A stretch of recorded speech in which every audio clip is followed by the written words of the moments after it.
MoneySmarts, I'm sorry, MoneySmarts, about financial wellness, and then student legal services will take over, and they'll talk about the legal issues and what it takes to be a successful renter.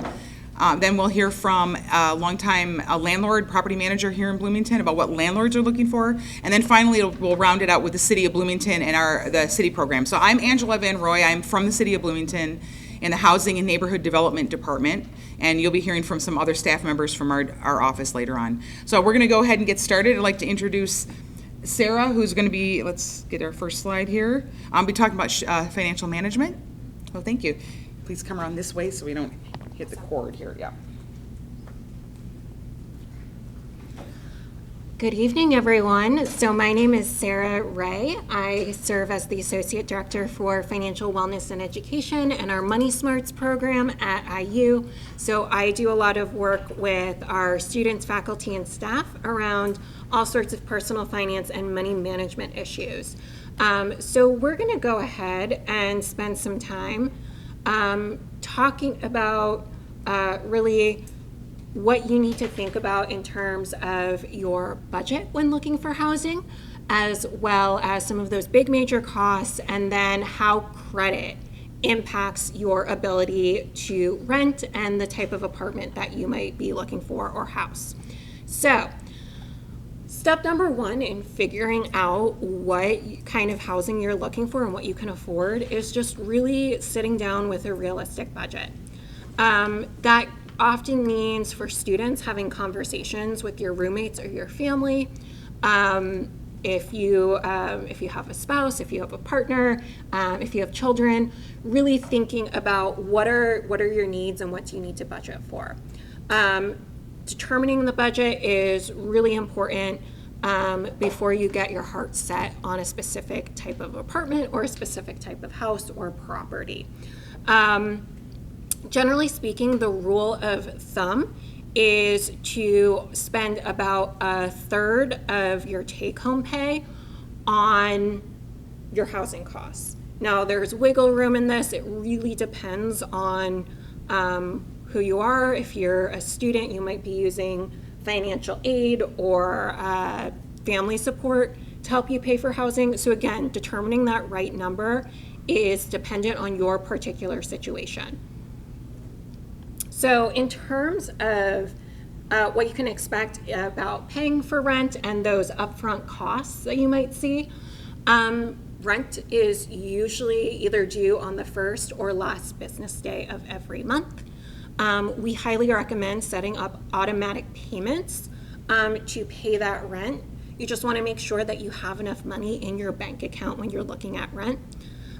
Some landlords will accept credit card payments. There's also some different forms of payment that we're starting to see that are almost like buy now, pay later type payments. But those usually have an associated fee. They can also allow you to stretch out those payments and kind of go into debt for your rent. So as much as possible, it's best to pay rent from income that you actually have in the bank.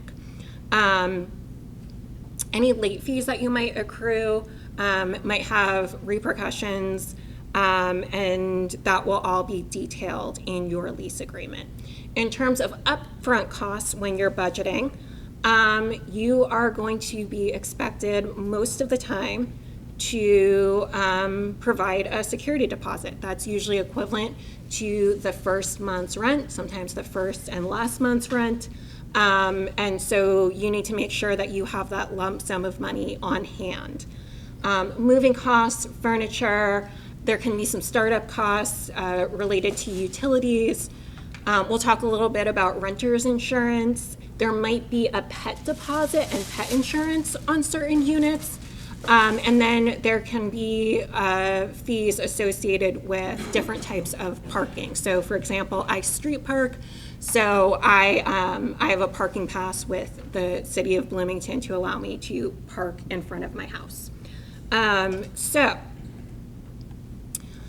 This is usually for students are trying to determine, do my roommates and I want to live in an apartment or a house, that's a pretty major decision to sort through for our students, but really for anyone. My preference when I was moving to Bloomington was a house. I ultimately ended up in an apartment in a house. And so there's a lot of different options to consider. So really think about, do you want something that's fairly new, that might already be furnished, that maybe will have some of the utility charges included in the monthly rent? What do you think about security? For many students, that means starting with an apartment unit as your first housing unit. Houses, though, can be a great option. Sometimes you can split a house up among more roommates if it's a fairly large house. But you might need to coordinate things like your own utility and find lawn care if that's not provided by your landlord or property management company. And so there can be a lot of issues with splitting up those utility payments in a house versus many apartments that are geared towards students, that the apartment complex or the property management company will maybe split that up for you as roommates, and it could be a little more seamless and easier. So figuring that out, location matters, again, a lot to research. I highly recommend for our students, talk to upperclassmen and see what their experiences have been to really understand, what have you liked about the different places that you've lived. Really good people to talk to are our peer financial educators. They have a lot of experience navigating this process, both from a personal and a financial perspective. So one of the things I recommend when setting your budget is figure out what your non-negotiables are and how much that is ultimately going to cost. So what is just something that you have to have in a housing unit? For me, I have to have in-unit laundry, but I could compromise. I would have ideally liked on-site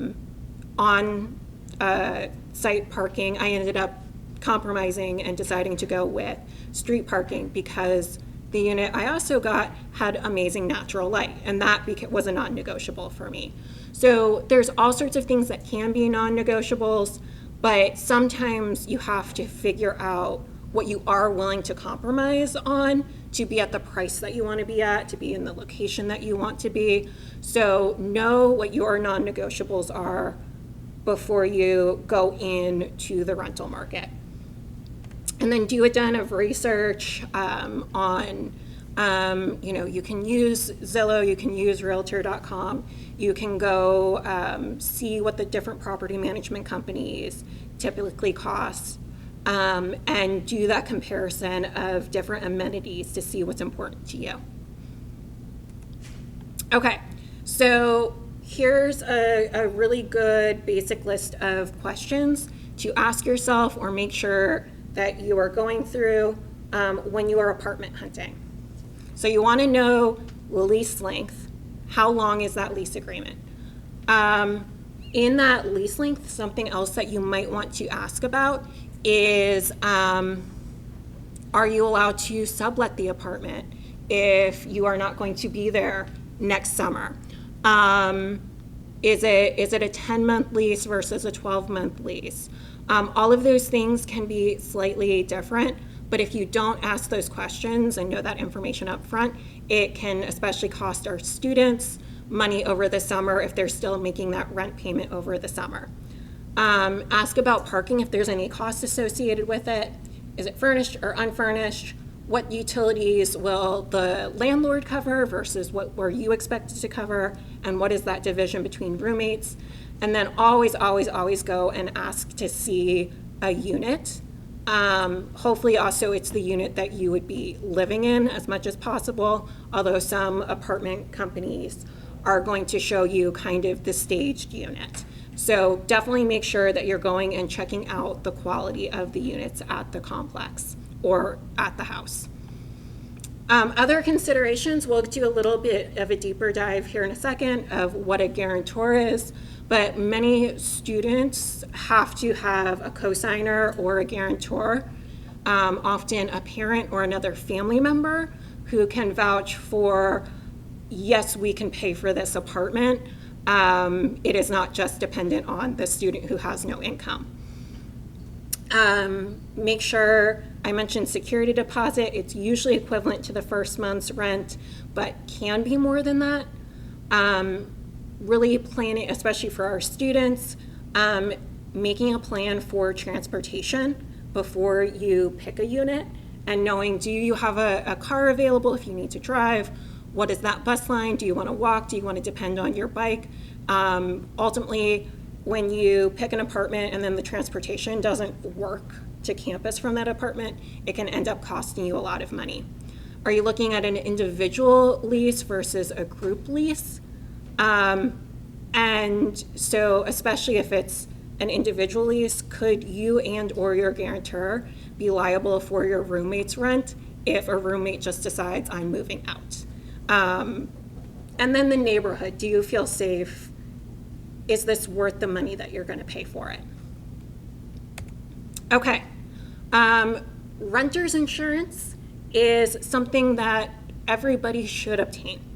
So renter's insurance basically covers all of your belongings that are in the house. So your landlord is going to have insurance on the property and on the structure, but that does not cover anything that is in your apartment that belongs to you. So a good example of this, one of our peer educators, early in her sophomore year, her and her roommate's house caught on fire, and they had to move out right away, and a lot of her belongings were fire damaged. Now she had renter's insurance, and so that was all covered, either the cleaning of those belongings or the replacement for those belongings. It also helped cover some nights at a hotel when they didn't have a place to live. So that's just a case in point of make sure that you're covering the belongings you put in your apartment or house. Renter's insurance is relatively low cost. Usually we're looking at between $8 up to $20, depending on the structure and the company that you're working with. It's a really great deal often if you bundle that with your auto insurance at your auto insurance company. Often landlords will require you to have renter's insurance. It also covers some other things, so like if you have someone come and visit you and something happens on the property, it can help cover injuries. Okay, so that kind of covers a lot of the big budgeting issues. Now we're going to go into what financial issues can actually impact the rental application process. And so if you have ever borrowed money before, that could potentially impact your ability to rent. If you've never borrowed anything, any form of debt, that could also impact your ability to rent. So often a landlord is going to check your credit, either your credit report, but more often your credit score. They want to see that you have a history of paying your bills, like a credit card or a loan, on time, because this helps minimize the landlord's risk. So you can go ahead and for free check your credit report by visiting annualcreditreport.com. You actually now can check your credit report for free once a week. It does not impact your credit score in any way. And you want to be doing that on a regular basis, no matter what, but then especially as a renter, you want to understand what's on your credit report. Your credit score is a numerical representation of what's going on your credit report. So I like to say your credit report is like your high school or college transcript. It's a record.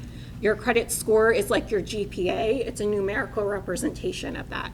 So it goes from 300 to 850, with, generally speaking, higher being better. And it's a measure of how trustworthy you might be considered, including to potential landlords. So just to clear something up, credit does have many definitions. So it can mean your ability to borrow money, it's your ability to acquire debt, but it's also this idea of having good credit versus bad credit that tells a story to different people, like landlords, of are you a trustworthy person? In terms of credit scores, like I said, it goes from 300, which is considered very bad, to 850, which is considered excellent. Most people are in pretty good standing if they're in the 700s. You don't have to have all the way above an 800 credit score. We'd like to see most people at least in the very good range. You're still probably going to be okay in the good range here. So 7 to 800 is a great solid place to be. The real thing that you want to focus on in terms of credit reporting is there's kind of 3 major behaviors that will really, really help you. Always make your payments on time, at least the minimum payments on your credit cards and all of your loans. Also, you want to try to keep your credit card balances as low as you can. But you want to keep that number at least 30% utilization or less. So an example of that would be if you had a single credit card of $1,000, that within a $1,000 limit, you would want to have a balance of no more than $300 at any given time to keep what is called your utilization ratio below that 30% number. If you have more questions about credit, Matt, who also works with the Office of Financial Wellness and Education, is going to stick around all the way to the end, and he can provide some assistance and kind of helping you understand credit scoring, because it is really complicated. The other thing that is really helpful that you can take care of right away is not applying for new sources of credit in too short of a period of time. That really hurts your credit score. Lenders don't, and landlords don't like you to see you applying for a credit card, getting rejected, and then immediately applying for another credit card. It very quickly lowers your credit score. So I mentioned cosigners a little while ago. Cosigners are generally required for undergraduate students who are renting.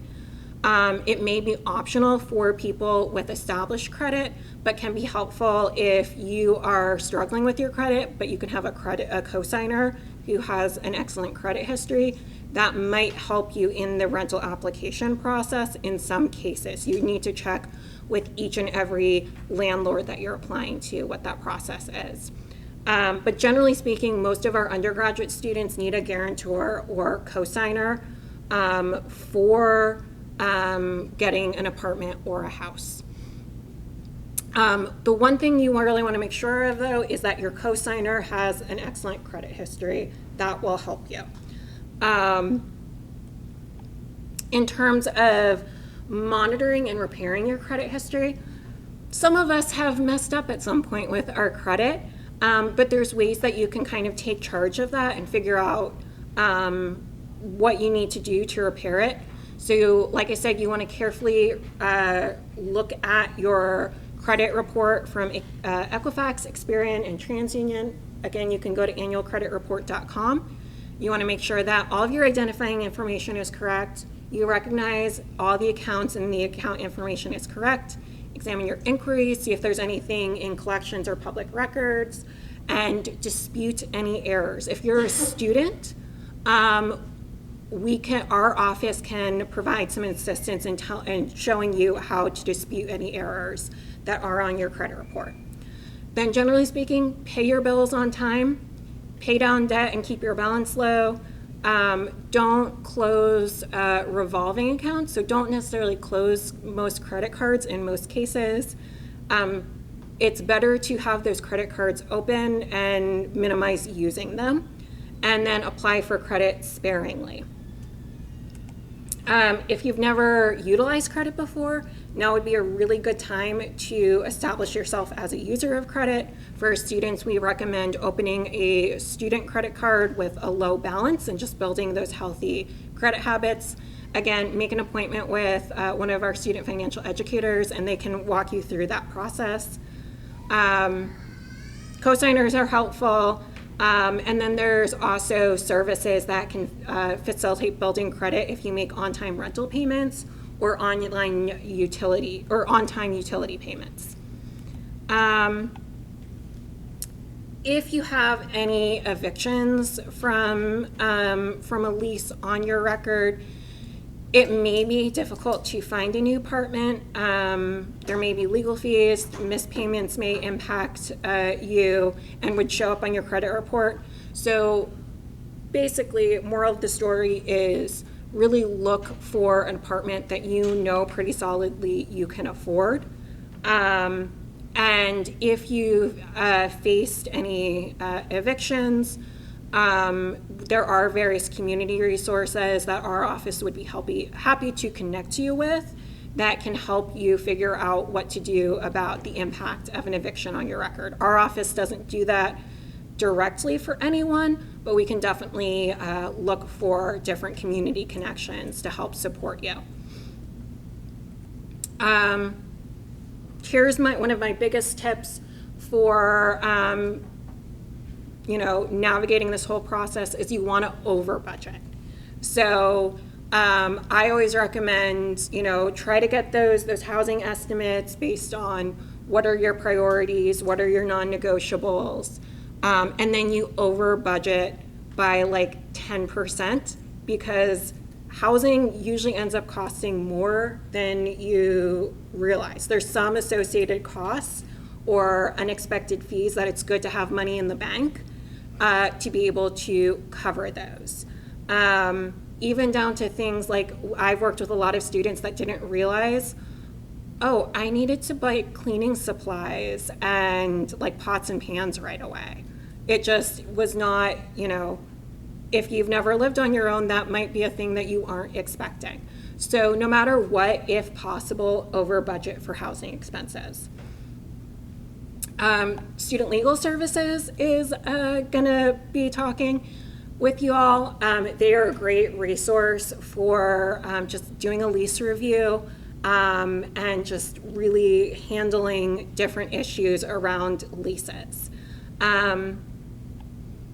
Roommates, especially for students, but really for anyone, if you're looking at living with roommates, we really recommend choosing roommates with similar living preferences and even deep diving into understanding what their financial preferences are. Your best friend might not be your best roommate. I can think back to some of my friends in college. I never would have wanted to live with them. And then early conversations, especially around like how are we going to handle utility payments, can help prevent problems later. I've worked with students who literally wrote up a roommate contract that included different things around like budget, what happened, like they would impose penalties on each other if they didn't make a utility payment. And there was like cute, funny stuff, but it was a good reminder of we need to be accountable to each other. Choosing a place, make sure as much as possible that if you can meet the actual landlord, see if you trust them, do that gut check of, is this person going to take care of me? That's made a huge difference for me when I actually got to meet my landlord first rather than working with a property management company. But we also have amazing property management companies here in Bloomington that will work really well with you.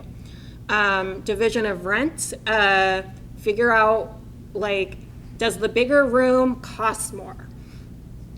And discuss that before signing the lease.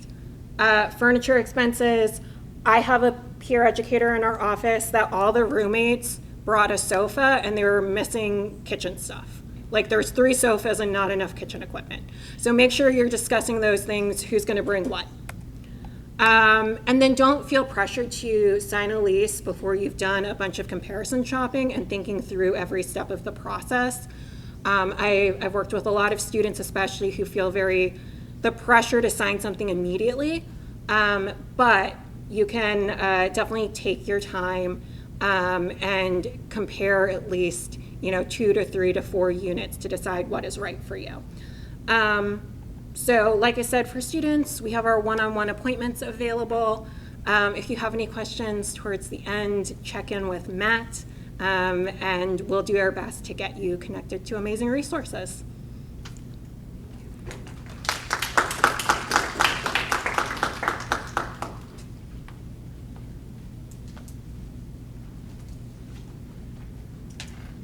All right, next up is, we got a few more here.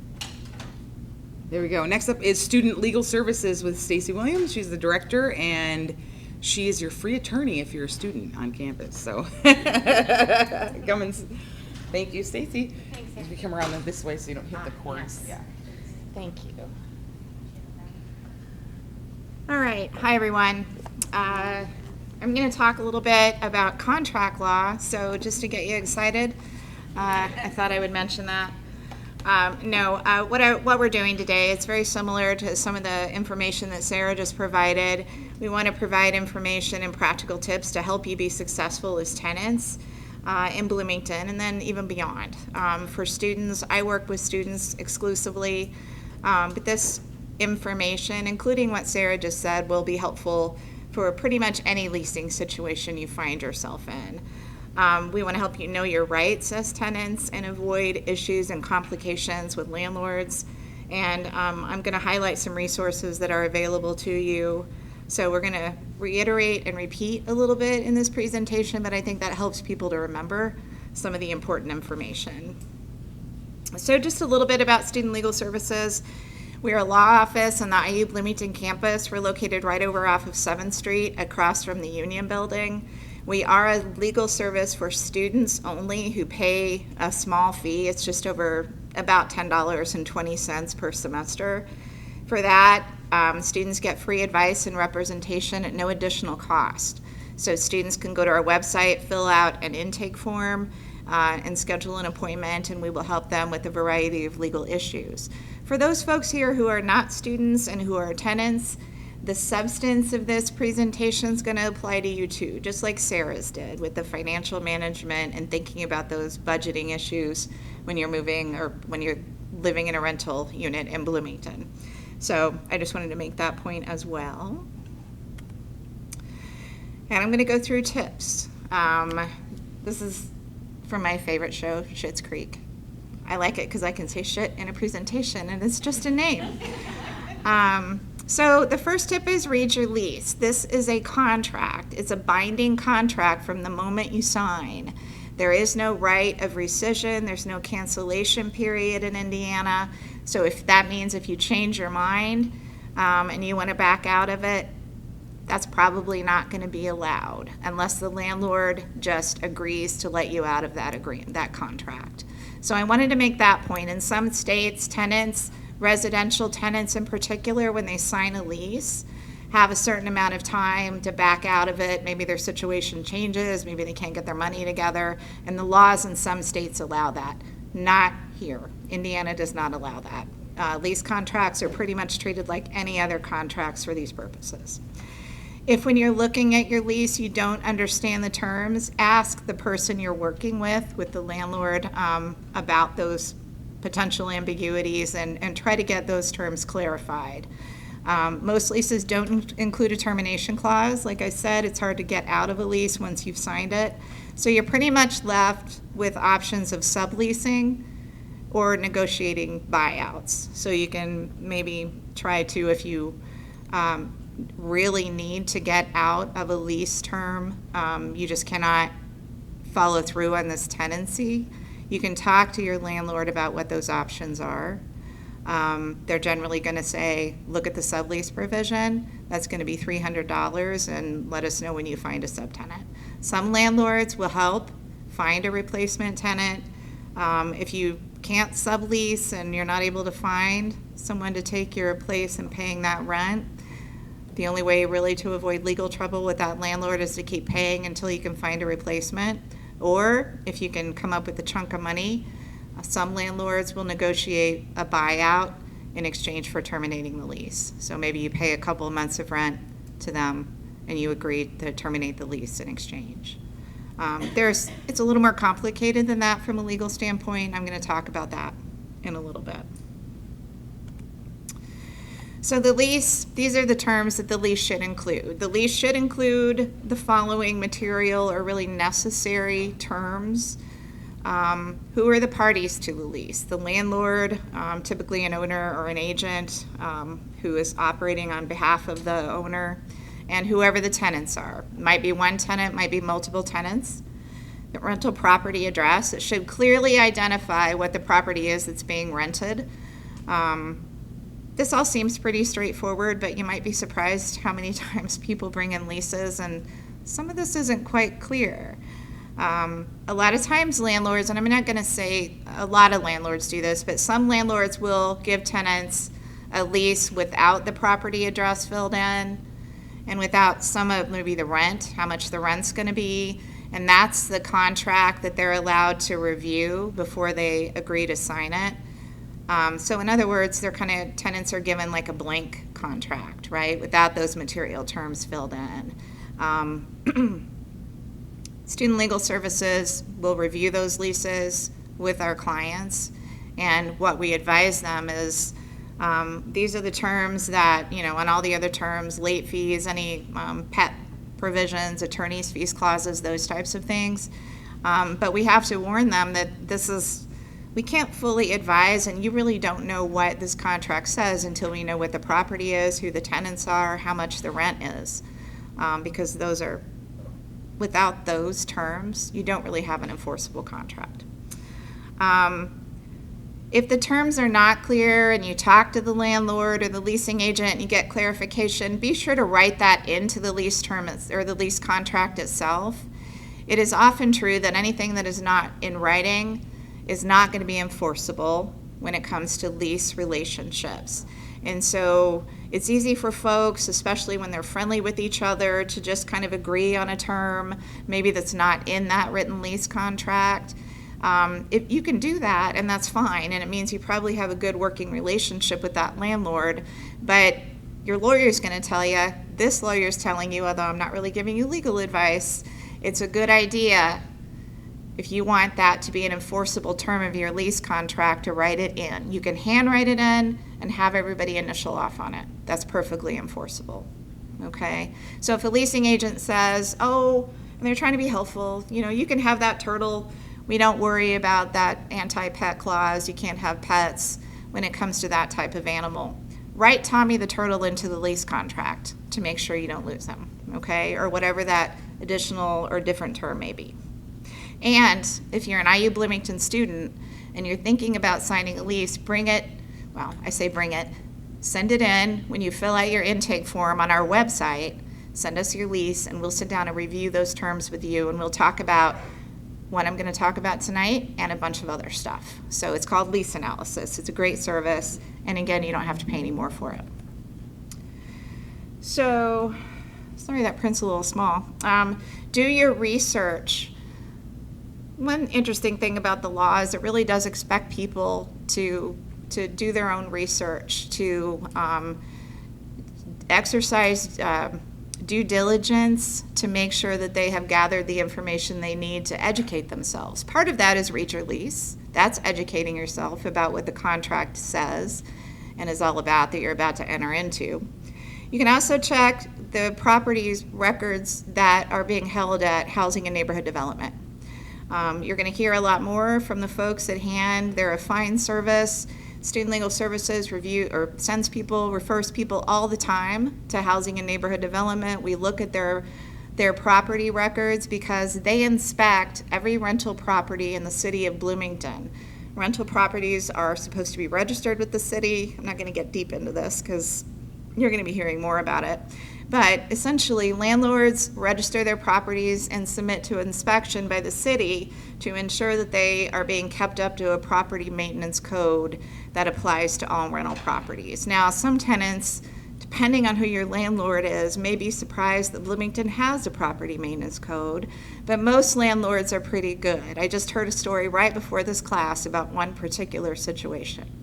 The majority of landlords are pretty good, but if you do have a problem while you're living out on campus or off campus, or you're living out in Bloomington, I've got to stop saying that because I know not everybody here is a student, but if you're a tenant here in Bloomington and you have a problem with your rental, maybe your toilet stops working, maybe the furnace or the heat stops working in the middle of winter, you must notify your landlord.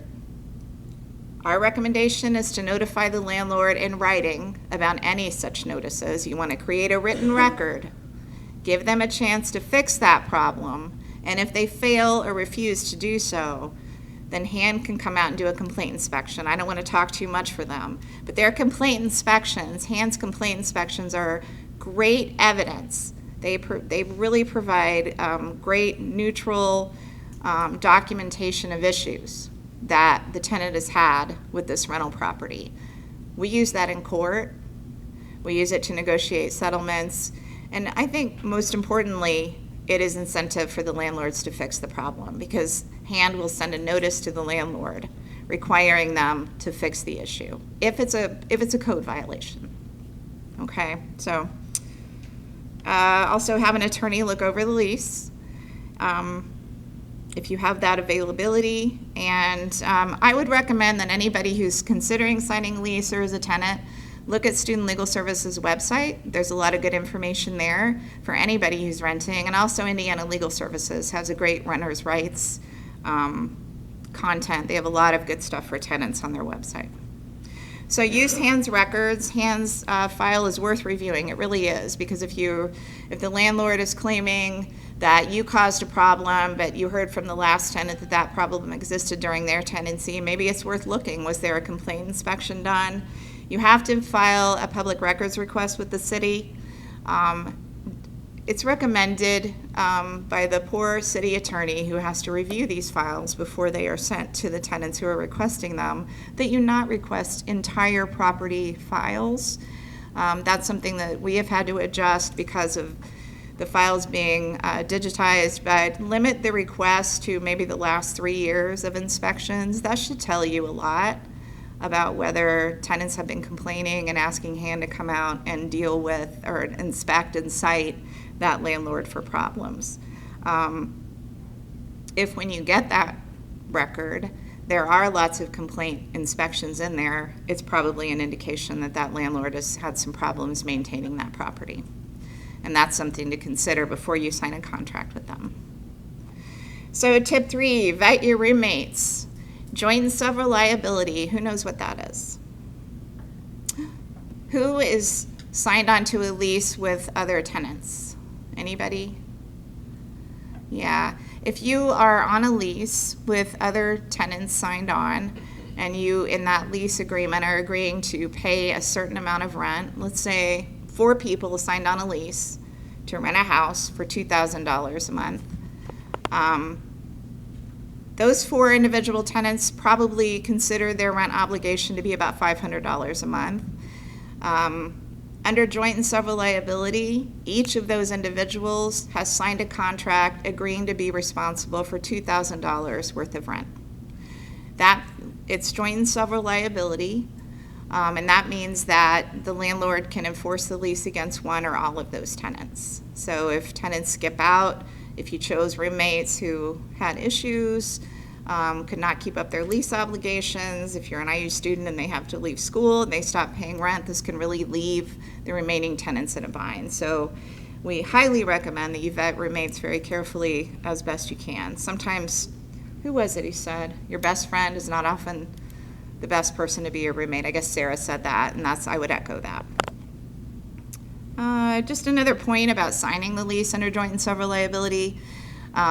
If you sign the lease and your 3 prospective roommates don't show up to actually sign that contract, you're still bound.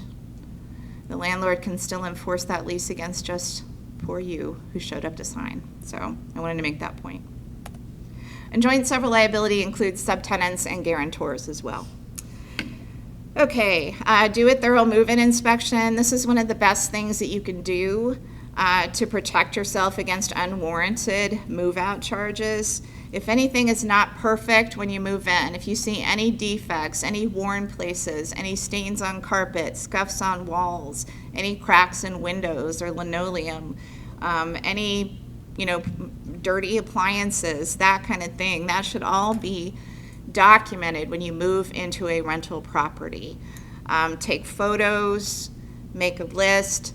The local ordinance requires landlords to do a joint move-in inspection with tenants within 10 days of the beginning of occupancy.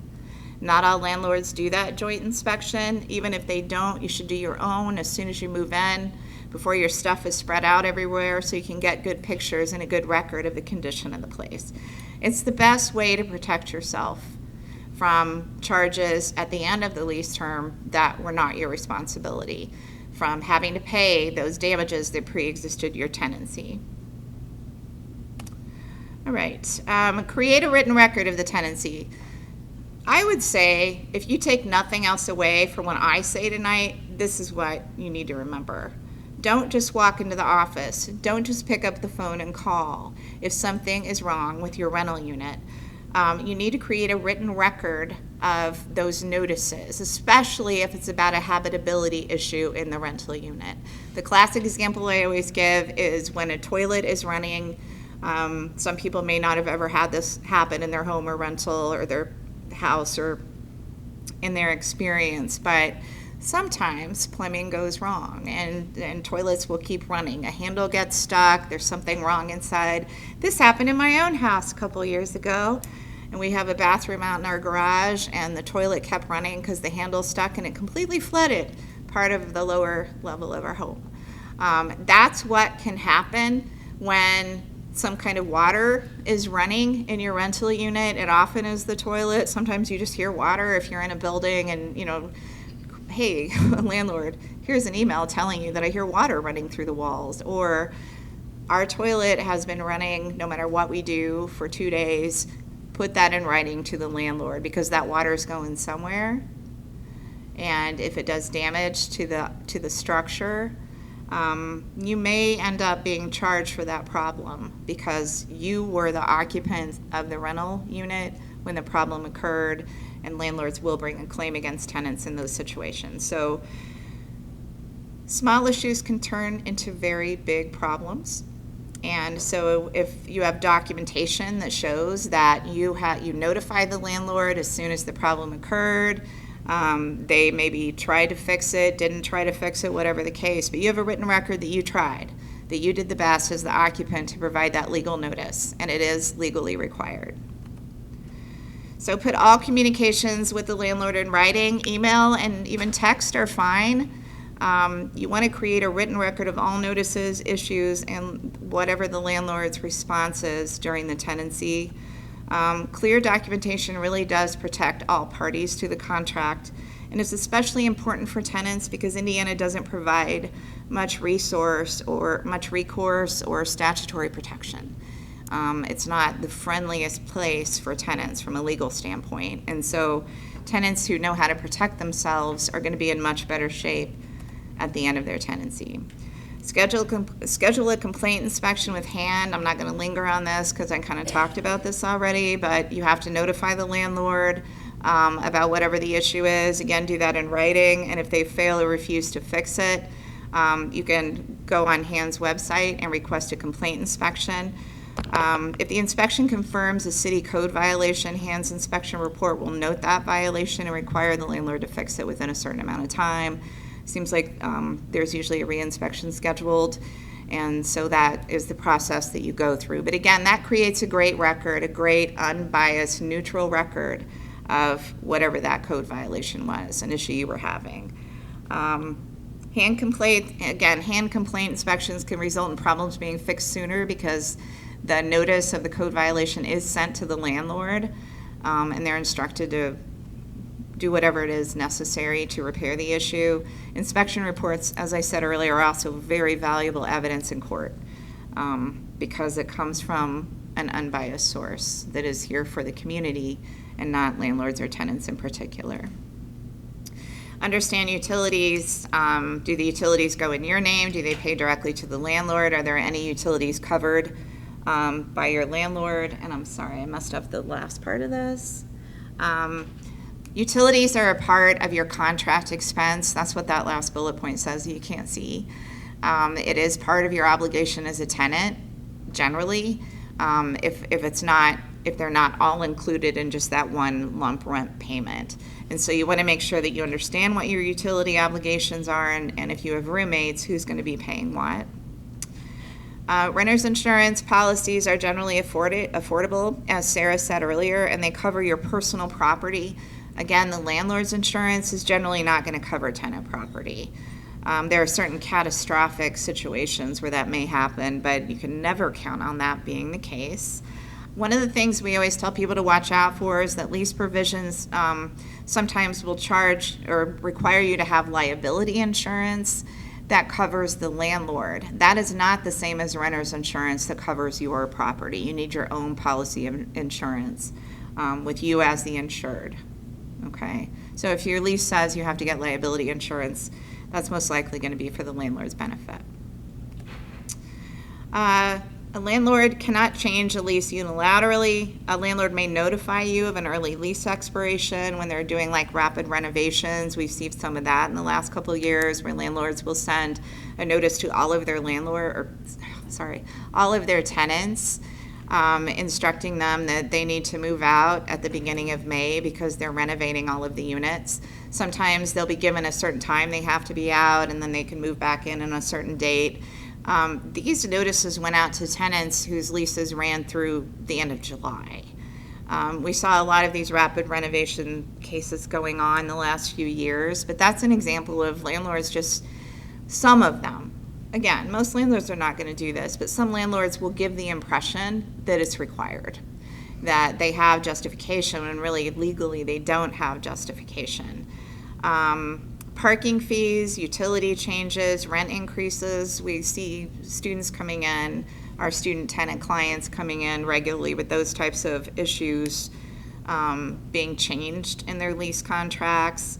Landlord is not allowed under Indiana law to make changes without sufficient notice or agreement from the tenant to new contract terms. So if you receive a notice from a landlord trying to shorten your lease term or raise your rent or do something like that, it's a good idea to check out if you can talk to student legal services if you're a student. If you're not, you might look at Indiana Legal Services and see what their recommendations are, and I'll bring up some other services that help tenants out in those situations.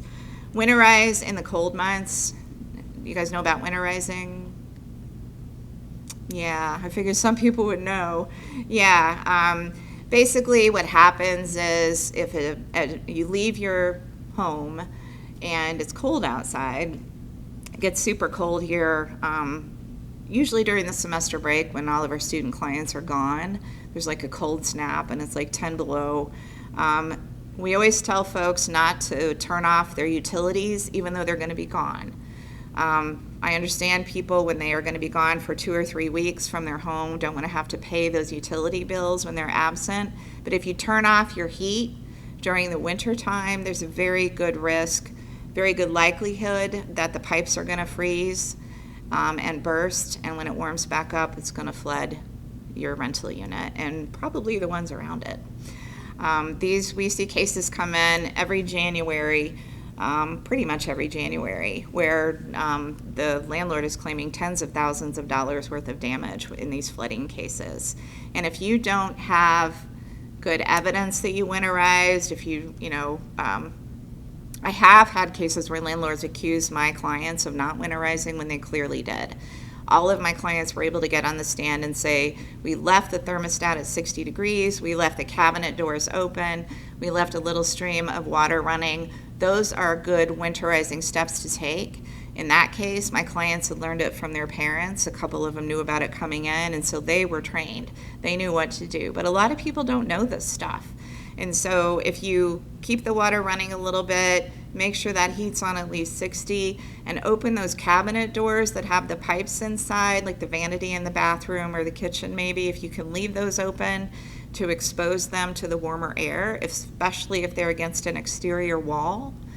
that will help to keep those pipes from freezing. So that's pretty important. It can be a very, very, very expensive conflict if we have a water pipe burst. Prepare for your move-out date, clean thoroughly. The standard for deducting damages from a security deposit or for charging tenants generally for damages to a rental unit is beyond ordinary wear and tear. The law recognizes that structures that we're using seize somewhere and that no one should be charged for that. It's not actual damage. So that's how landlord-tenant works, and that's what tenant liability is. So one of the things, though, that has been decided in Indiana is that tenants can be charged for dirt.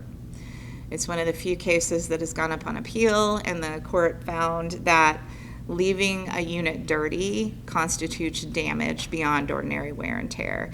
In other words, it's not reasonable just to leave your place filthy. I think we all know a lot of people do that, probably know better than the landlords know best how many people do that.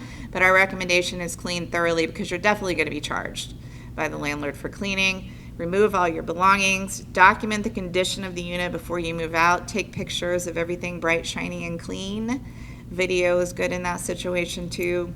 And then do a joint move-out inspection, or again, alone if the landlord doesn't participate in that inspection with you. The move-out inspection is also required by ordinance. And as tenants, you have to provide your forwarding address in writing to the landlord. This is because if you paid a security deposit, you have to leave your forwarding address in writing, and I'm going to talk about that right now. So Indiana, like I said, is not the friendliest place for tenants, but it does give tenants some protection when it comes to learning what happened to their security deposit. Sarah was right when she said that security deposits are typically at least 1 month's rent, sometimes more. Some landlords charge a smaller security deposit, but I'm going to be honest with you, a lot of those landlords are making up for that smaller security deposit by charging fees like reconditioning fees and redecorating fees and administrative fees. We saw a rise in those types of fees and leases when we had more landlords coming in and charging smaller security deposits. So most security deposits are 1 month's rent. The landlord can hold that during the lease term as security for your reasonable performance as a tenant, and if you do damage beyond ordinary wear and tear, the landlord can deduct from that deposit. They can use the entire deposit if the damages were really expensive and extreme, and send a bill instead of sending an accounting of deductions from your deposit, which is required by the 45-day rule. They may just send an accounting saying, hey, we took your $2,000 deposit, you still owe us $1,500. The 45-day rule requires the landlord to account for what happened to your security deposit within 45 days. That's the point of this. I'm being very wordy tonight because there's so much to say. But in order for that 45-day period to kick in, you have to provide your forwarding address in writing. If you do that, you email them your forwarding address, you send them a certified letter so you can track when they receive that forwarding address, count 45 days out. If the landlord has not sent you an accounting of what happened to that deposit, it's literally cleaning, $200, repair of door and kitchen, $75. That a list or an itemization of damages is what they're supposed to send you. And if there's anything remaining of that deposit amount, they're supposed to send that net deposit to you within 45 days. If they don't do that, then they're required to return the full deposit, and you can claim expenses, attorney fees as a part of that collection effort because they violated that state law. It's the 45-day rule. So good to know. It applies to security deposits. So if you did not pay a security deposit, the 45-day rule is not going to apply. Okay, this is my cat, Mai. She's a good cat. Take care of pets, emotional support animals, and service animals. So if you want a pet, I mentioned Tommy the turtle earlier, make sure that the lease allows for that. A lot of leases require extra rent. Sarah mentioned this as well, and pet fees if you want to have a pet. Do your roommates want a pet? Sometimes that's an issue for folks, so keep that in mind. If like you're allergic to cats and one of your roommates insists on having a cat, you might have something to work through there. Also, for students, or if you're a tenant who's gone for parts of the year, who's going to take care of the animals while you're gone. I always make this note here that emotional support animals and service animals are not treated the same as just pets under the law. So if you just want to have your dog or cat or Tommy the turtle because you want a pet, then you're going to pay for that under the contract. But if you are seeing a healthcare professional and you need your emotional support cat, like my, then you can get a letter from your healthcare provider and provide that to your landlord, and they're not allowed to charge you for that emotional support animal. Emotional support animals can be pretty much any animal, but there are limitations. An example I always give is one poor landlord who had someone move in with a little potbelly pig, and the thing grew to farm hog size, and all the units around it were stinking. You cannot create a nuisance with whatever your emotional support animal is, but I know we have emotional support snakes, spiders, cats, various other animals. Service animals, certified service animals, the dogs you see wearing the vest, who are clearly working with their person, those go through a special kind of certification program. Service animals can only be dogs or miniature horses. And so that is a more unusual situation. But again, landlords cannot charge for service animals. Plan early for time away. I've mentioned a couple times, especially with students, going out of town, going away for breaks, taking internships for a semester. Make sure you know what your options are for subleasing or assignment, what fees are going to be applicable. Do you need written permission from the landlord? Probably. And start planning early. Again, early termination is rare, and so you just really don't want to put yourself in that position. If you decide to just pay rent during your absence, make sure that you keep the utilities on. Again, during the summertime, places can get super moldy and gross if the air conditioning's not running, or there's not something keeping that aired out a bit. Make sure friends know about it, and make sure the landlord knows. If you leave for the summer, and I guess this is mostly for students, but it could be for anyone. If you're gone for an extended period of time, make sure the landlord is aware of it. Send a written message to them, letting them know what your plans are. You still have your property there, but maybe you're going home for the summer, or whatever it may be. We've had too many cases where there was miscommunication or no communication about this, and the tenant comes back from being away and all their stuff is gone. Those are hard fights for the tenant, because a lot of times landlords don't even know what's become of the property at that point. The law does allow landlords to go in and remove property from rental units that have been deemed abandoned. And so if you don't have a written message to that client, a written record showing that you told them that it was not abandoned, that you were just leaving for a while, it's very problematic for tenants.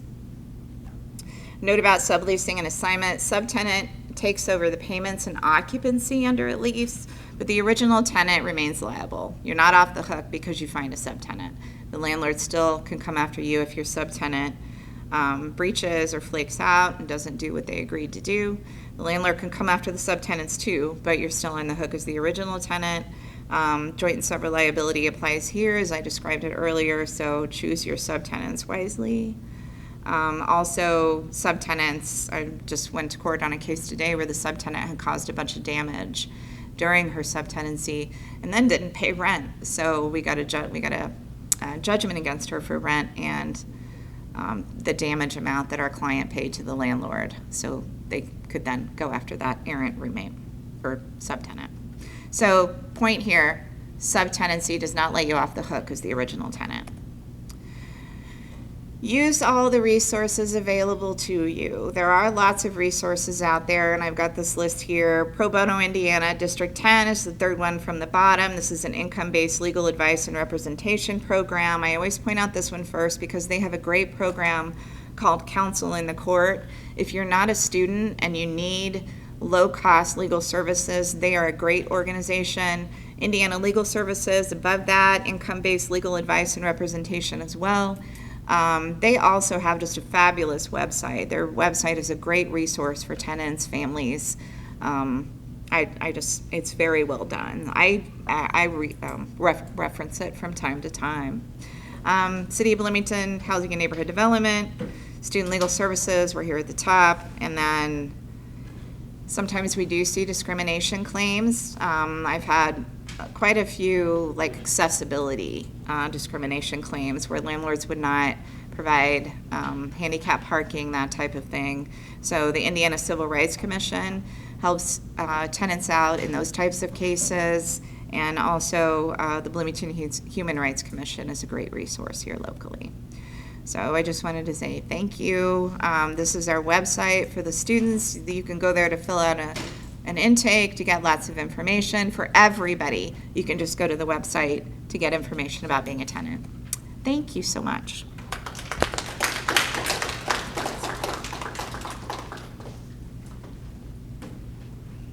All right, thank you, Stacy. We would now like to welcome Suzanne O'Connell, who is the Executive Director of the Monroe County Apartment Association. And a longtime landlord. And she's got candy. And I have candy, because I figured at this point y'all would be maybe asleep or need something. I do. I've been over there snacking. All right, so how many of you are in a lease right now? One? You're welcome. Anybody else in a lease? Need candy? Oh my gosh, okay. Well, I'm gonna leave it up here. Okay. So, one person in a lease. How many are a student, an IU student or an Ivy Tech student? Very cool, very cool. So we've got a good mix here. So on my program, I want to talk just a little bit more about, I'm just general, okay? I'm the landlord. I'm the person you're probably going grumble, grumble, grumble to, and that's okay. There's some good landlords, there's bad landlords. So the Monroe County Apartment Association was formed in the 1970s. At one point in time, there were things we called here in Bloomington basement dwellers. And what those were, were houses that had basements, and those basements had been carved up into these little scary rooms that people slept in. And I even, like into the mid-90s, had people living in those little scary rooms in basements scattered around Bloomington. It was very interesting to meet those people, generally older gentlemen, living in those rooms. And then up on top, students would be in the very top part of the house. I know, fun job.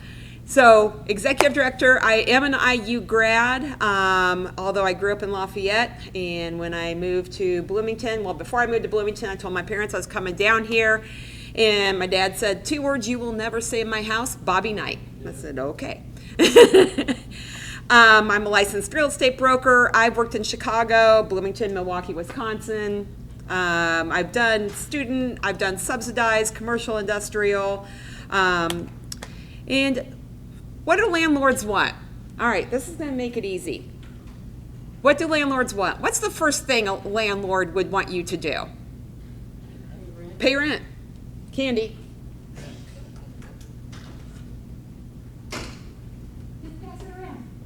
You guys are all going to get these questions. What else do we want you to do for a landlord? Be friendly. Exactly. We don't expect it to be, immaculate, but take out the trash every once in a while. Do the dishes, mop the floors, because as Stacy was talking about, on your security deposit, when you move out, if you've got a year or 2 years worth of grime, trust me, you're not going to get it clean, because you've probably packed and the landlord's going to be there in 5 minutes to do your move out inspection, and you're trying to get this place back into shape so you can get your security deposit back. So just while you're living there, just every once in a while, clean something. What else do we want as landlords? Number 3, it's the number 3 bullet point, maintenance. Let us know about maintenance, okay? Even if you've broken it, it's okay. Things break. But what you want to do is you want to report that to the landlord. If it's an emergency situation, you call the landlord. and then you follow up in writing. Most landlords, even smaller landlords, have some way for you to notify them in writing. Whether that's sending them an email, maybe you've got their cell phone, maybe they have some sort of property management software that you're reporting the issue to. But if, we joke, fire, flood, blood. So those are the things that basically, if you've got some sort of emergency issue and there is property damage going on, pick up the phone and call. If it's not an emergency, then you notify them in writing, or you may be able to call them, but most landlords now, they want it in writing. That's how they track it as well. And then understanding the lease obligations. As Stacy talked about, go through the lease. If you have a resource, as a landlord, it appears to me that every single person I've ever met has an attorney in their family. Because every time I give them a lease, they go, well, my attorney says, and it's like, well, that's great, but this is the lease. But what we're going to do is we start with the application process with you. And it varies by company. Some companies here in town, if you are a full-time IU student, they won't run a credit check. Why? You guys have no credit for the most part, if you're a full-time IU student, but they may run a credit check on your guarantor if you need one. Or maybe you are an IU student. I was 25 years old when I was a freshman here. And so when I came, I had credit. Guess what? I had really bad credit. I needed a guarantor. I couldn't pass the credit check. So application, they're gonna ask for your social security number, a copy of your government issued ID, your current address. There's gonna be some yes or no questions. Have you ever broken a lease agreement? Have you ever been evicted? Do you have a guarantor? And then there's an approval process. Yes, no, or maybe. Yes, what that means. No, they have to give you a reason why they've said no. And maybe means, okay, maybe you need a little bit more money for your security deposit. Maybe you need a cosigner. But there are options on that maybe. So don't walk away. If you really want a place and they've said, hey, maybe, ask them what your options are for that maybe answer. They're going to look at the credit report. Most landlords, though, they're not going to see your credit score. Again, all they're going to see is yes, no, or maybe, because their corporate office or if they've set up the program, they've put all the parameters in ahead of time. And what landlords get back is just that report that says there's 0 collections or there's 10 collections, but they don't see your credit number. So they're not there judging you. They're just going, hey, this is what the report says. I can rent to you based on our policies, or I can't rent to you, or maybe I can rent to you if we do this instead. We'll look at utility payment verification, employer income verification, previous landlord. The application should have a clause allowing the landlord to run your credit check, background check, and request information from a previous landlord. This is the secret. This is the form that all landlords love. It's not your credit check. It's what your current or your previous landlord says about you. And it's a lot of yes or no. Have they rented from you? Do you know how many landlord verification forms I have received from people that never rented from me, and yet I'm supposed to give them a landlord verification? I think they were hoping that maybe I would have forgotten that they never rented from me. I don't know, but I have had that happen before. So these are some of the different questions that are on the forms that landlords will receive, and this truly, especially, let's say that you're right on the line there and you've got that maybe. We get this landlord verification form back, and it says you were a great tenant. Even though maybe your credit's a little iffy or your debt to income ratio is a little iffy, but we get this back from your previous landlord and they say, you know what? They paid their bills. They did a good job. They moved out when they were supposed to. They did everything they were supposed to do underneath the lease obligation. This is what could get you into the apartment. And ask, if you get that maybe answer on your credit report, ask them if they can send a verification over to your current or former landlord. Please don't have us send it, though, to your Uncle Bob, who is your landlord all of a sudden, okay? We're going to find out. Why are people denied? Maybe it's insufficient income, collections, eviction, no cosigner. Maybe there's pet policies. A lot of landlords now are starting to do pet screening, even if you don't have a pet. They will still have you go through pet screening. If you don't have a pet, they don't charge you anything, but that also verifies to the landlord that you really didn't have a pet, and that you're not going to move in and all of a sudden go, these are my 20 children, dogs. So that's, so the pet screening, if you come into the landlord and you say, I don't have a pet, some landlords will still have you do the pet screening. But it shouldn't cost you anything if no pet. Lack of previous rental history, negative rental info from the past landlord. Deposits. We talked a little bit about this.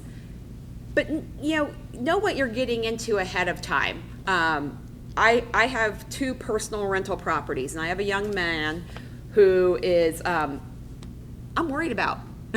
I'm really worried.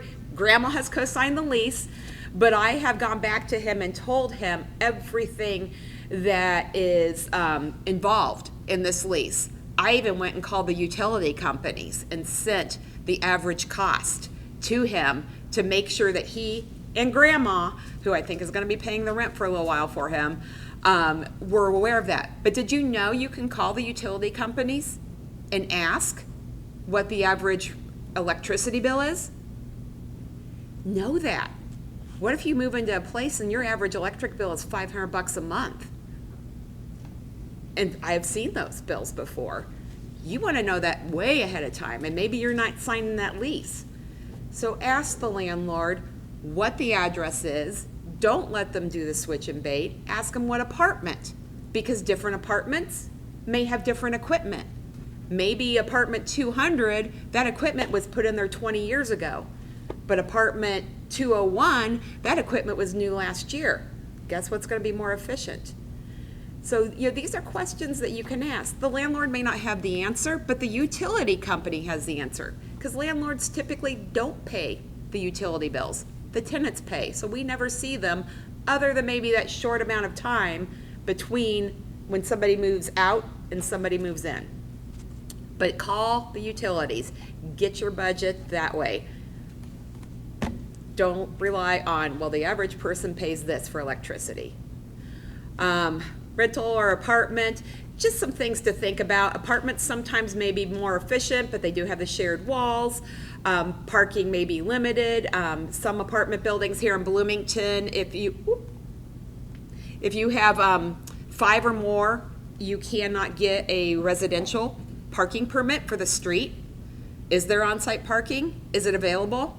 Many of those units I had in my former job, 2 buildings that were on 2nd Street, and they were each 12 units, and we didn't have enough parking spaces.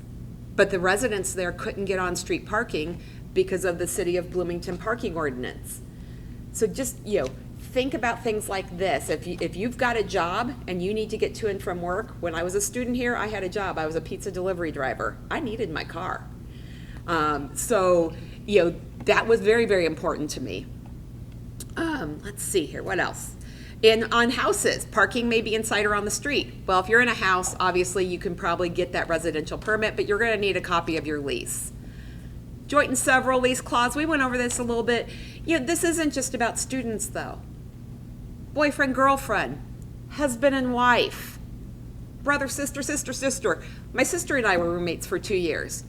And if she would have moved out on me, or if I would have moved out on her, one of us would have been in a pickle as far as rent goes. And we're both on the lease, but it was a joint and several lease. It would have made for a really awkward holiday when we go home for Christmas. But know that it's not just about student rentals when they're talking about roommates. Your roommate is whoever is on that lease with you, and they are responsible. So if you've got a rocky relationship with someone, maybe you want to think about not moving in with them, or just coming up with how you're going to deal with it. Can you deal with it if they move out? Moving in, inspect your new home. I'm not going to do this. This was a cute little thing, but here's what I do when I do a move out or a move in inspection. is I go up to each wall and I put my hand on it and I look at that wall. And then I go to the next wall. You're all excited. You're moving in. You're moving into your new home. And the last thing you want to do is go up and touch each wall and look at that wall. But maybe what you do is before anybody else steps foot in there is just walk through and take a quick video. Because I've been in court before with my own proof, and the judge is like, well, what's that? And I'm like, well, that's a picture of damage, Judge. And the judge is like, where? Because all the judge saw was just this splotch of wall. So maybe you walk in before you move anything in and just take a quick video of the entire place. Flush the toilets, turn the lights off and on, have somebody helping you.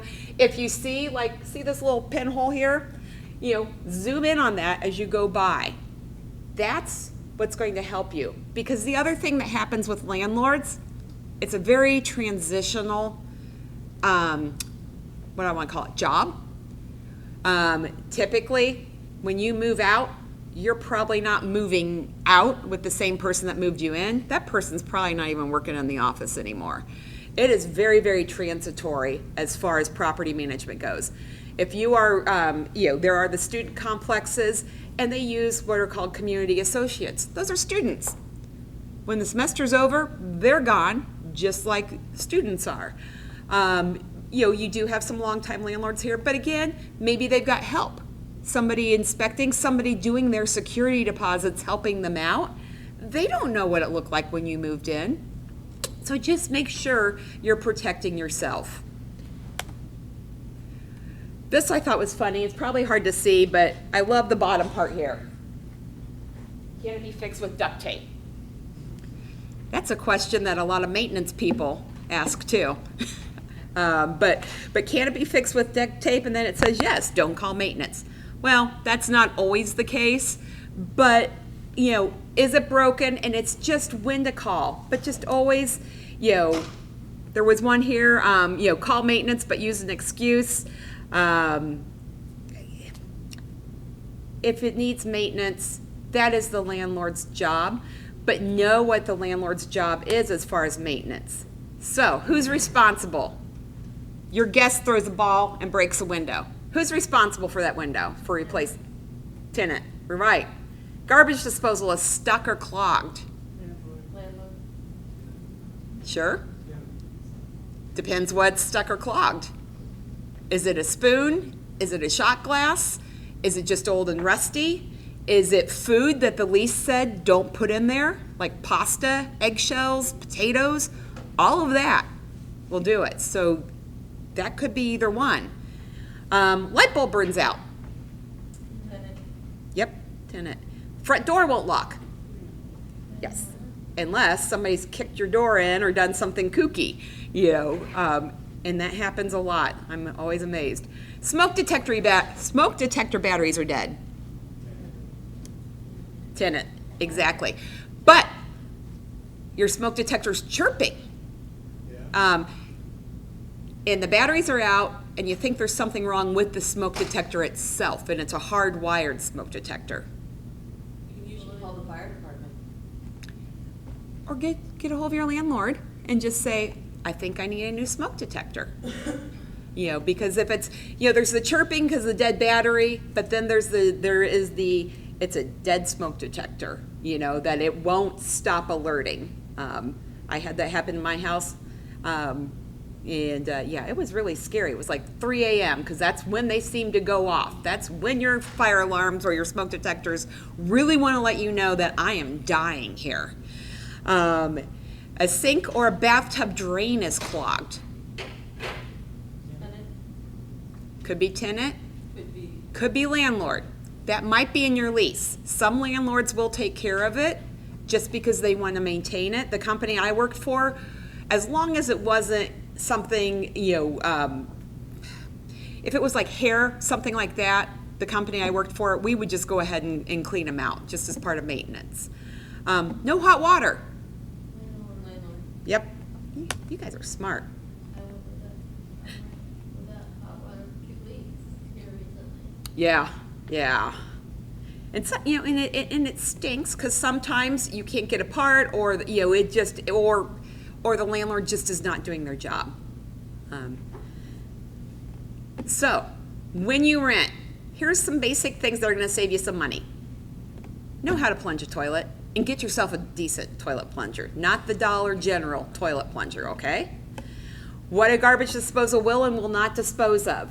Take a look, because you'd be amazed at what garbage disposals are not supposed to. Believe it or not. Eggshells, yep, yeah.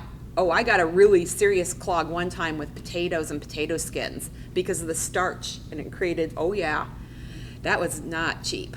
How to operate a thermostat when you move in. Ask how to operate it, because every year as a landlord, I get a phone call that says, my heat's not working and I've got it set at 80. Well, you've forgotten to switch it over to heat. You've still got it on cool, even though you've put your thermostat on 80. Never use liquid dish soap in a dishwasher. Has anybody ever seen that? That's fun. Yeah. Take out your trash on a regular basis. If you're attracting critters into your home, because you've got trash, and maybe you've got trash scattered around the outside of your home, the landlord's probably going to charge you. Bless you. Landlord's probably going to charge you for that. Again, keep your rental clean and just know how to report maintenance issues. So, lease is a binding contract. Stacy talked about this. Just know what's required ahead of time. Do your own research. Don't trust the landlord when they say, well, this is me saying this. This is the average rent, this is this, what's in writing, and what can you find out? That's all I got for you. Thank you.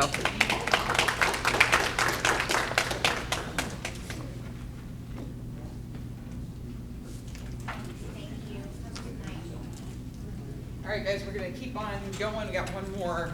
I'm going to talk about the city of Bloomington. You've heard about us several times already. So the mission of hand is to enhance the quality. Part of it is to enhance the quality of life of residents in Bloomington.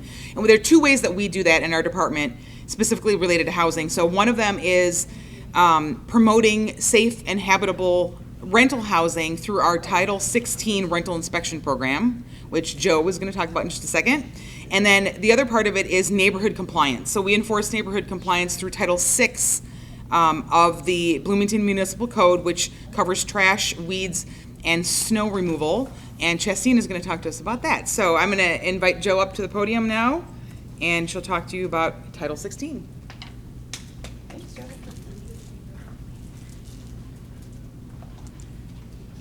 Okay, so I'm Joe Stong. I'm one of the inspectors for the rental permitting program and also the compliance officers.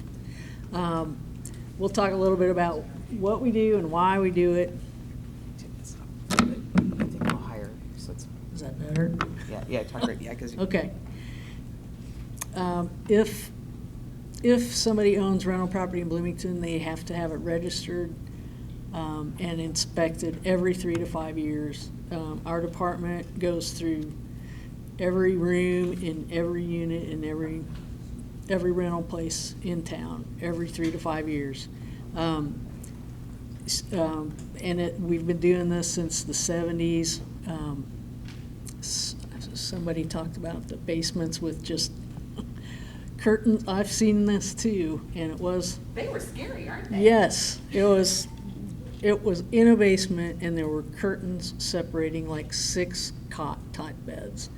And there was no way to get out if there was a fire, and there was right by the furnace, and you're breathing carbon monoxide, and it was not being used anymore. But I'm like, wow, and that we see stuff like that even with a code. So I am really glad we have this code.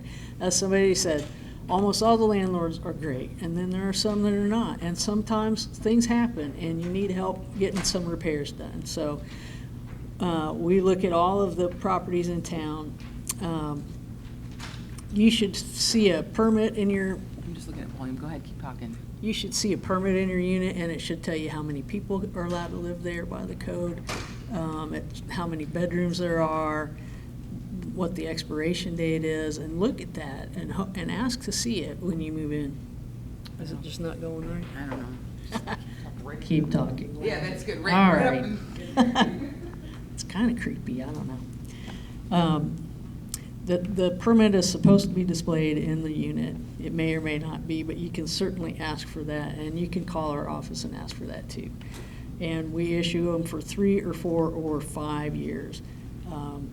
People start with a 3-year, and if everything's paid on time and corrected on time, then they go to a 4-year and they hang on to that until the next time, and then it's a 5-year, and people love those 5 years. You don't see us for 5 years, and they'll hang on to those, and they'll fight for them. The occupancy limits, which is how many people are allowed to live there, is completely governed by the zoning, which is the planning department. Typically, if you got a residential area, the number is 3, and that is 3 unrelated adults and their dependent children. So it can still be quite a few people, but it's, 3, like a family living in a house creates quite a bit less trash and parking issues than 3 college guys. So that's part of it, protecting the residential areas and being part of a community. Typically in a residential zone, the limit is single family or 3 unrelated adults and their kids. Almost every place else is 5 unrelated adults and living as a unit. Our rental inspection program is proactive in regard to, you got to do this. If you have rental property, you have to have it inspected, and it has to be every 3 to 5 years. It's not an inspection of the tenants at all. It's an inspection of the property. We're not going through your clothes or anything. I try not to look at stuff, but some of you guys have really cool stuff, and I like that, and it's fun. But it's not an inspection of the tenants whatsoever. Unless it's something really egregious, and we see some of that. And it would be stuff like infestation or something that the tenant has caused by leaving food out, things of that nature, or they just didn't clean, or we don't really often write things up like they've broken the house. That there is that, but that's more of a contractual thing between the tenant and the landlord, and we don't write that stuff up too much. We can, but it doesn't happen nearly as much as something like, you didn't take your trash out for 3 weeks and now there's mices. So it's proactive in that way. You've got to do this. These are some of the reasons that are listed in the actual code for why we have this. We've been doing it since the 70s, and people, they started this program like Suzanne said about having the same kind of issues the apartment association was concerned about. We were too. You can kind of do what you want in your own house, but once you start renting to people, that's the public, and the public has rights as well. So it's to ensure the public health and safety and welfare insofar as affected by the occupancy of structures and premises used as residential. It protects the character and stability of the city of Bloomington. It assists in the elimination of blight. We don't really have blight laws in the city or in the state. We do have unsafe laws, and our department does that too. And I won't go into too much of that, but we don't have blight laws. And I've seen other communities. I went to a conference in Ohio several years ago and just drove around. I was on a campus at community college, and I'm like, man, they don't paint or anything here. The outsides of those houses looked horrible. And you don't see that so much in Bloomington because we have a code. At least rental properties are pretty kept up. And I've always thought it was a really good program.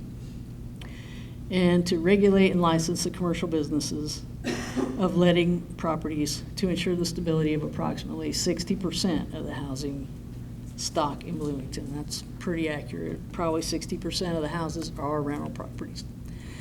Mostly, we look for safety stuff, but not all of it's safety. Fire safety, egress access, which is how to get out in case of a fire, emergency escape. We check all the systems of the house. It's not as involved as like a housing inspection you would get if you were buying a house, but it's pretty good, and it's certainly better than nothing. Once a building is built, the building department oversees that, but then it's built and nobody goes back inside it ever, unless there's a fire or there's been some building permit issued where they change something or it's flooded and there's damages. So, I cannot imagine not going into these houses for 40 years and then coming in and seeing some of the things that could happen. So we check all the systems, electrical and plumbing, and we look at the structure too. We're pretty big on fire safety. See the little doors open on that on the smoke detector. It probably won't work properly. And the other one, if you have one of those, you may not be able to test it. It's probably an integrated sort, and it's a whole alarm for the whole building, and they're all interconnected. But as they were saying, the batteries are the tenant's responsibility, but the provision of the smoke detectors, that's the landlord. So if you don't have them, or they're not working, call it. Okay. These are just a couple pictures of windows. Hey, when we get out, your windows have to be a certain size so that you can get out in a fire and so the fire guys can get in. Fall protection refers to the things see on the side of that first one. They can only, if they're on the second floor or above, they can only open about 4 inches, so that kids can't fall out. And the same with the sliding windows, they can only open so far, and that should be there. These electrical things are not very good. There's no electrical plate in there. You can get shocked from that.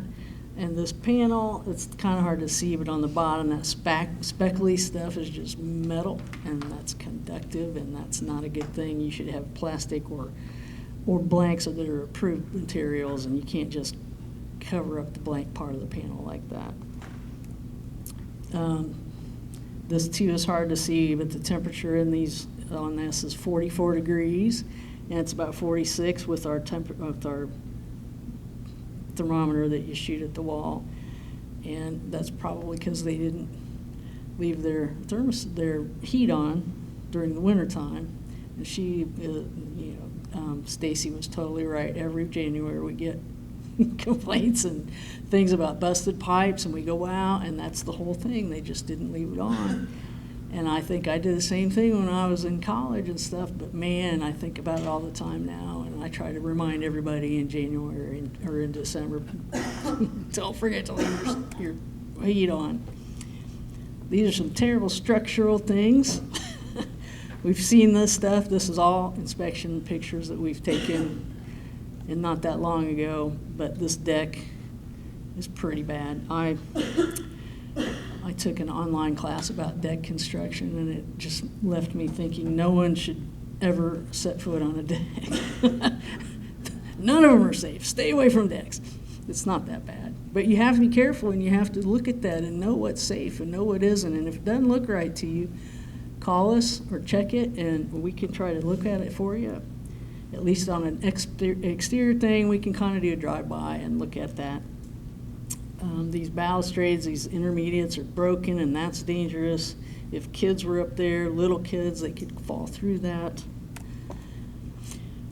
We look at, this is some of the other stuff that we look for and try to catch before it becomes a problem, like leaks and moisture. Water is just the enemy of your house, and if it isn't contained, it's bad, and it can quickly go very bad. We check plumbing fixtures and make sure they work and that there's enough water pressure. We look at all your electrical stuff and your drywall and your countertops and paint. We don't paint our paint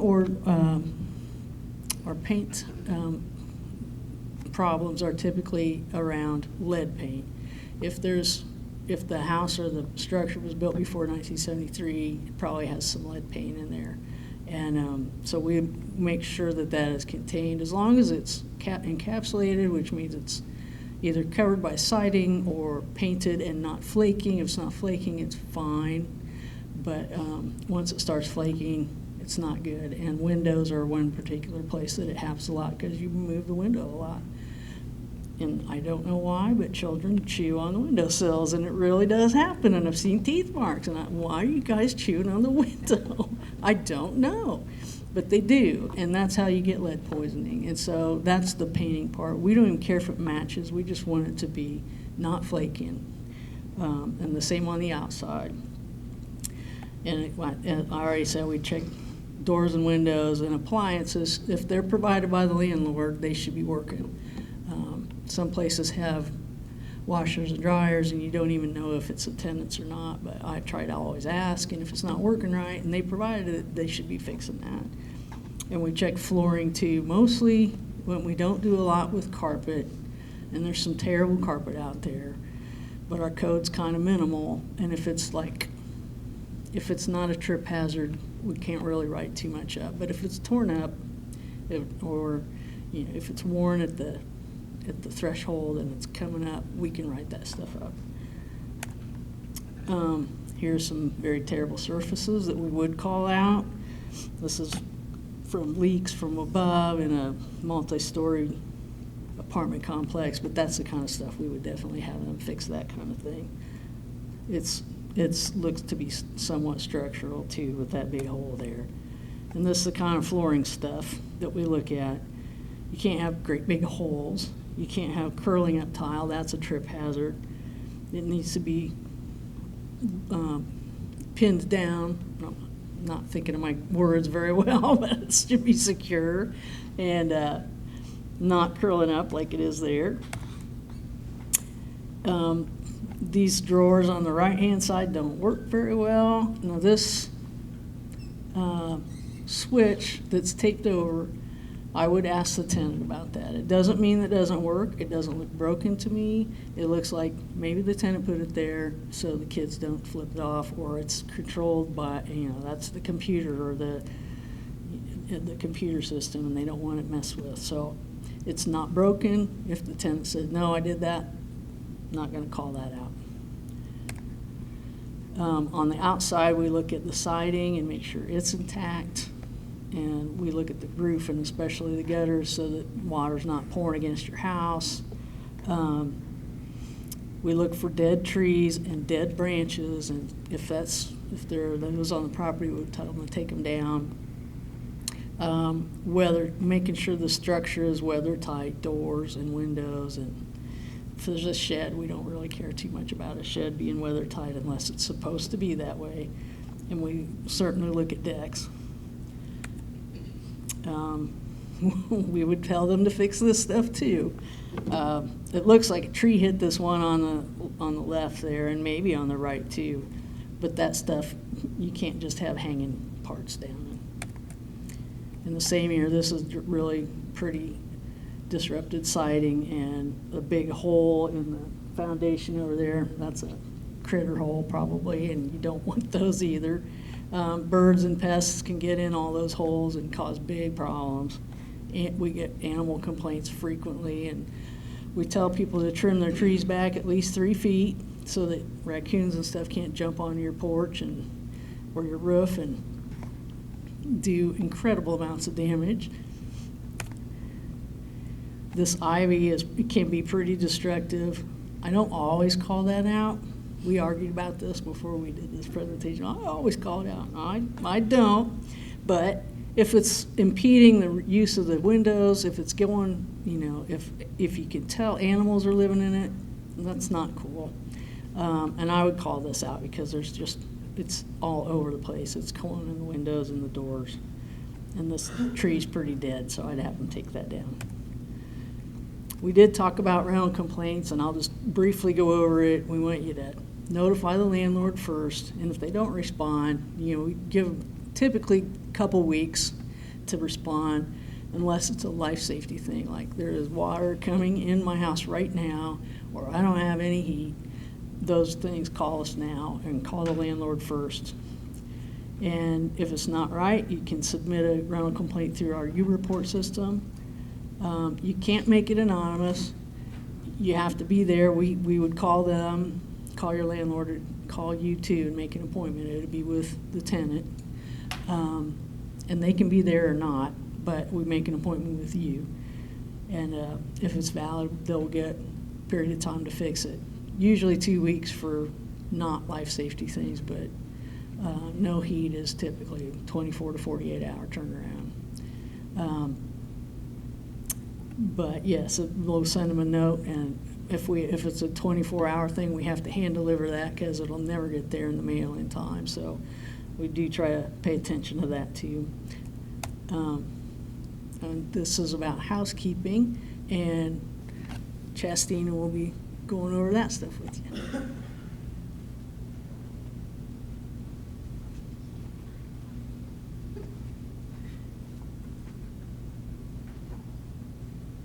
Hi, I'm Chastina. I'm a compliance officer and a housing inspector. Okay, so basic rules of like when you're renting somewhere, you want to take care of your appliances, you want to take care of the apartment, house, whatever, so that it stays in good condition. So housekeeping, a general rule of thumb on your dryer is to make sure every time you use it, clean out the lint trap, because if not, it can catch on fire, or it'll just not work efficiently. And there's kind of a nasty one too. And when that builds up, it gets down inside your dryer, and you don't want that, because once it gets down in there, it's really hard to get out of there. Okay, smoke detectors. Smoke detectors are super important. If you change a battery, a lot of times it's hard to see the plus and minus sign on your smoke detector battery thing. So make sure that you get it in right and test it after. Also, some of them are hardwired, and what that means is basically when one chimes, the rest of the unit will chime off. So if they're hardwired, you never want to unplug those wires, because you always want the whole house to chime off together.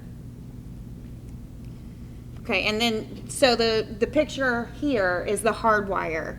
General rule of thumb is never mess with that wire, and if it does come down, call your maintenance. It's not advised to mess with the wire, but you do change the battery just the same as you would in any other one.